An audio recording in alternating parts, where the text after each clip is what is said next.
Guys સવારમાં મગ આવી ગયા છે. ખાઈ લઈએ આપણી ગુડ મોર્નિંગ થઈ ગઈ છે.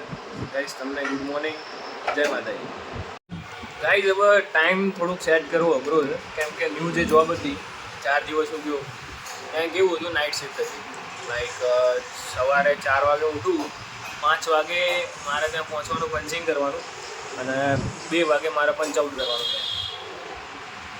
લાઈક આજે સન્ડે છે, આજે મંડે છે, તો મંડેના આજે સવારે 5 વાગે જવાનું, રાત માને અત્યારે કંઈક 11 વાગ્યા છે. તો આ ટાઈમે તો અમારે બ્રેક હોય, અને બપોરે 2 વાગે હું ઘરે આવું. 4 દિવસ સમથિંગ મારા વાગે ગયા હતા. નાનો બી મેં બ્લોગ બનાવ્યો હતો, બટ કેવું કે આ મહિનો તો નહીં, 10-15 દિવસ માટે આજે બીમાર પડ્યો, એમાં એ બ્લોગ રહી ગયો. એડિટ બી કરી લીધો હતો, અપલોડ બી કરી લીધું છે, બધું સેટ છે, પણ પબ્લિક નથી કર્યો, ડખાઈ થાય. તો હાલ કેવું છે, હાલ હું બપોર સુઈ જતો હોઉં, એટલે રાત્રે ઊંઘ આવે ને, રાત્રે 1-2 તો વાગી જ જાય, અને અત્યારે સવારે 10 વાગે પાછું જે પહેલાં જે રૂટીન ચાલતું હતું એ પાછું ફરીથી ચાલુ થઈ ગયું. હજુ ડૉક્ટરે તો જો 7-8 દિવસ કીધા છે, એટલે સોમવારે નહીં આવતા, હા મને આજે મંડે થયો, આવતા મંડે મારે રિપોર્ટ કરાવવાનો, પછી શું આવે છે એના ઉપરથી જોઈએ આપણે કે હજુ જવા દેશે કે નથી જવા દેતા ઓફિસ. કેમ કે હજુ 10-10 દિવસની લીવ તો લીધી જ હતી ત્યારે મેં રિપોર્ટ કરાવ્યો, ત્યારે હજુ થોડુંક આંખે તો દેખાતું જ હશે, બટ તોય સ્ટીલ સારું છે ત્યારે. કે મગને એવું બધું ખાવાનું કીધું છે ડૉક્ટરે. હાલ કેવું છે કે રોટલીને એવું બધું ના પાડી છે, કેમ કે રોટલીને એવું બધું ખાઈશ તો ઇન્ફેક્શન વધશે.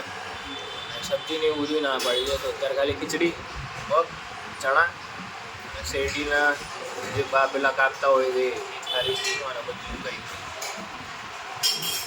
હાલ કામ બામ ચાલે છે ઘરમાં, કંઈ કચરા પોતા આ તે.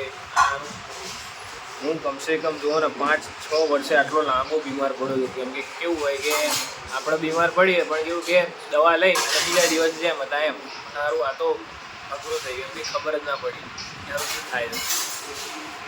એટલે લાઈક મને મેલેરિયા થયો હતો 6-7 વર્ષ પહેલાં સ્કૂલમાં હતો એ ટાઈમે. અત્યારે હું જોબ કરું, એટલે બહુ ડિફરન્સ છે ટાઈમનો. તો કેવું કે અત્યારે આમ કંટાળો આવે એક ટાઈમનો. સારું ઘરમાં પડ્યું રહેવાનું, બહાર જવાનું નહીં, ફરવાનું બી નહીં. સારું એક્ટિવા ચલાવે 20 દિવસ કંઈ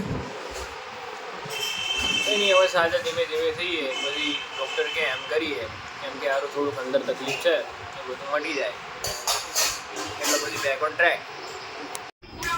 ગાય જમવાનું આવી ગયું છે, અને બા પૂનમ ભરીને આવી ગયા છે. ક્યાં ગયા હતા? ભીડ હતી કે નહીં? કાકા કે બફારો બહુ મારતો હતો. લો પણ તમે લોકો મોડા જ કેટલા ગયા? 10:30 વાગે કંઈક નીકળે ને, તમે 9 વાગે નીકળે?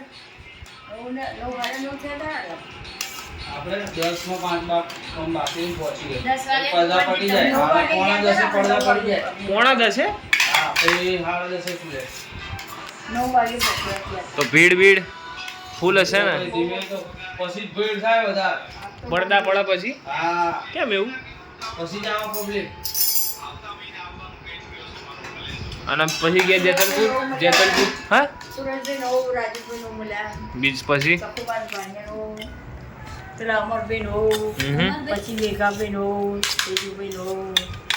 સરસ. બધા કે કાલુપુર આવ્યા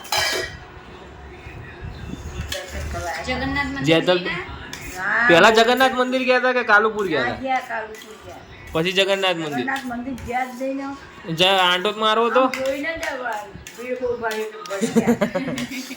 બાર બફારો બહુ હશે ને.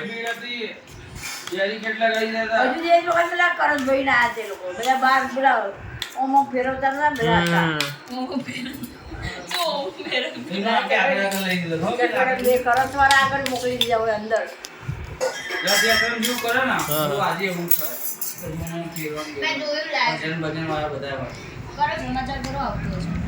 કઈ નહીં ગાઈસ, જમી લઈએ હવે.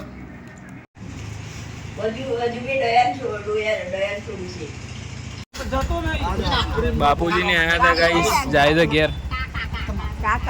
આવજો હો. હલો આવજો હમણાં હાલ ડોક્ટર હજુ બહાર ના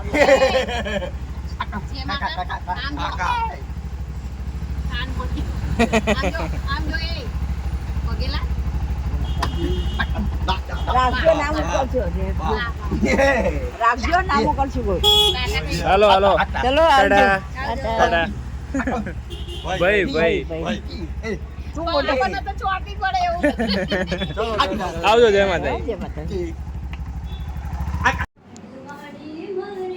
ગાઈસ બાપુજી ને આયા હતા મારી ખબર કાઢવા અને પેલા અમારા મોટા ભાઈ હતા સચિભાઈ એમનું થોડુંક પેલું છે માનસિક પહેલાં નાનપણથી જ છે તો એ હિંમતનગર એમના કંઈક ટ્રાન્સફર કર્યા હતા તો એ ત્યાંથી અહીંયા આવ્યા હતા તો એમને બી જોડે લઈને આવ્યા 4:30 પોણા 5 થયા હવે ચા વા પીશું આપણે હમણાં શેરડીનો ચા તો ક્યાં પીવા શેરડીનો રસ બસ પીશું હમણાં ગાઈસ બાય શેરડીના શું કહેવાય યાર કાઠા પાછા કાપવાનું ચાલુ કર્યા તો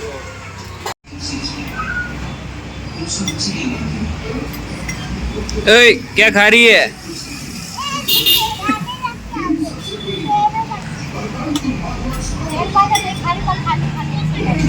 हैं क्या खा रही है રોટી ખા રહી હે ચાવલ ખા રહી હે ચાવલ ખા રહી આજે કાકા જોડે 2 ઇન્સિડન્ટ છે હવાના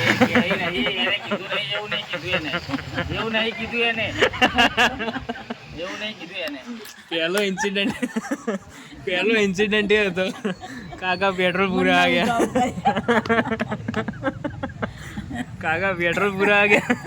કાકાએ કીધું 140 નું પૂરા તો કાકાને 40 નું પૂરી ના 40 નું પૂરી મેં લે 40 પૂરા એવું લાગુ કાકા 40 નું પૂરા ભાઈ હવે બીજા નાખ્યા ખાલી ચાલી ને પૂરી એટલે એને 40 નું જ નાખ્યું તમે કેટલે का डाला तो 40 मैं 40 નું પૂરા એવો દેખો છું 140 નું નાખ 140 નું પાછું નંખાયું હોનું પાછું નાખ્યું એને પછી બીજો ઇન્સિડન્ટ ના એ નહીં એ તો કેરીનો રસ લેવા ગયો તો કાકા કે શેરડીનો રસ લે અમારા માટે चलो भाई खाना खा रहे हैं तो फिर बाद में અરે બરોબર શેરડીનો રસ ખવડાવે એમ કે એવું ના ના બરોબર એવું કે ના એવું નહીં એમ ક્યાં કરી કાકા શેરડીનો રસ કઢાવા ગયા હતા શેરડીનો રસ લેવા ગયા હતા એવું નહીં કે આમ ક્યાં શેરડીના રસ વાળો બચારો જમવા બેઠો હતો તો એ બચારો ભાઈ અમને જોઈને કે ભાઈ આ જાઓ ખાના ખાને કાકા કે काका के काय की सब्जी है पेलो के आलू की तो काका के नहीं खाऊ रे आज काका के तू रस काटिया नहीं मैं घर पे जाके चना खा लो घर पे जाके चना खा लूंगा के गाइस અત્યારે આજે બહુ દિવસ પછી ખમણ બનાવ્યા છે પણ ખમણ કેવું કે પેલા છે ખમણ સાદા બાફેલા ખમણ એવું ડૉક્ટરે કીધું છે કે આવું કંઈક ખવાય તમારે તો કાલની જે બોલેલું હતું કે ભાઈ સારું નહીં બનાવતા અમારા માટે સારું બની ગયું આજે ખાવ હાલો